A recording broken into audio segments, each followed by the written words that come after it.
ഇങ്ങനെ ഏട്ടപ്പേര് വിളിച്ചും ഇല്ല കഥകൾ പറഞ്ഞും പച്ച നോണ പ്രചരിപ്പിച്ചും ഇങ്ങനെയൊക്കെ ജീവിച്ചു പോയിട്ട് എന്ത് കിട്ടാൻ? അതുകൊണ്ട് മുജാഹിദ് പ്രസ്ഥാനത്തിനെ പഴമയിലേക്ക് ഒന്നിച്ച് നമുക്ക് നടന്നു നീങ്ങാം. ആ ശരിയായ തൗഹീദ് മുറുകെ പിടിക്കാം. അബോധയ കഴിവ് പടച്ച റബ്ബിനു മാത്രം. ഒരു ജിന്നിനുമില്ല, ഒരു മലക്കിനുമില്ല, ഒരു ഇൻസിനുമില്ല, ഒരു നബിക്കുമില്ല, ഒരു വലിയനുമില്ല, ഒരു സൃഷ്ടിക്കുമില്ല. അത് പടച്ച റബ്ബിന് മാത്രമേ ഉള്ളൂ. അവനോടെ തേടാവൂ, അവനോടെ പ്രാർത്ഥിക്കാവൂ, അവനോടെ സഹായമർത്ഥിക്കാവൂ, അവൻ്റെ മുമ്പിലെ എല്ലാം സമർപ്പിക്കാവൂ, അവൻ്റെ പേരിൽ സത്യം ചെയ്യാവൂ, അവന് വേണ്ടി മാത്രമേ നേർച്ച നേടാവൂ. എല്ലാ ഇബാദത്തും അല്ലാഹുവിന് മുമ്പിൽ മാത്രമേ സമർപ്പിക്കാവൂ. ജിന്നുമായി യാതൊരു ബന്ധവും പാടില്ല, ഒരു നിലക്കും ബന്ധപ്പെടാൻ പാടില്ല. നമ്മളാരും ബന്ധപ്പെടുന്നുമില്ല. ഇത്രയും കാലത്തിനിടയ്ക്ക് ഖുറാഫാത്ത് വിട്ട് തൗഹീദിലേക്ക് വന്നതിന് ശേഷം ഇന്നേ വരെ പടച്ച റബ്ബാണ് സത്യം. ഒരു ജിന്നിനോട് നമ്മളാരും തേടിയിട്ടില്ല. തേടിയാലോ തോന്നിയിട്ട് പോലുമില്ല. അത് വിജനപ്രദേശത്തുമില്ല, ജനപ്രദേശത്തുമില്ല.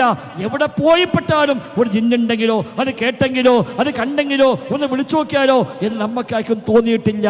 അത് തൗഹീദിന്റെ ബദ്ധത തന്നെയാണ്. എന്നിട്ടും സോഷ്യൽ മീഡിയയിൽ അവരൊക്കെ ജിന്നിന്റെ ആൾക്കാരാണ്, അവരൊക്കെ ശിർക്ക് പോയ മനുഷ്യന്മാരാണ്, തൗഹീദ് എത്തിയവരാണെന്ന് പറയുന്നുവെങ്കിൽ അൽഹംദുലില്ലാ ആ ആക്ഷേപത്തെ സന്തോഷത്തോടെ ഏറ്റെടുക്കുന്നു. അതിനും പടച്ച റബ്ബ് പ്രതിഫലം നൽകുമെന്ന് പ്രതീക്ഷിക്കുന്നു. അതുകൊണ്ട് റമദാനിലെങ്കിലും നന്നാവാൻ തയ്യാറാവുക. ശഅബാൻ തുടങ്ങി റമദാനിലേക്ക് പോവുകയാണ്. അല്ലാഹുവിന്റെ മഗ്ഫിറത്തിന്റെ സമയമാണ്, ഖുർആന്റെ മാസമാണ്, സ്വർഗ്ഗ കവാടങ്ങൾ തുറക്കപ്പെടുന്ന മാസമാണ്, നരക കവാടങ്ങൾ അടക്കപ്പെടുന്ന മാസമാണ്, പിശാചുകൾ ബന്ധിക്കപ്പെടുന്ന മാസമാണ്. കേവലം വാശിക്ക് വേണ്ടി മറുപടി വെക്കാനല്ല. ഓല് വെച്ചു നമുക്കും വെക്കണം, അപ്പൊ മറ്റോനും വെക്കണം, നമ്മനും വെക്കണം, അങ്ങനെ ഒരു വാശിക്ക് വേണ്ടി വെച്ച് പോകേണ്ടതല്ല.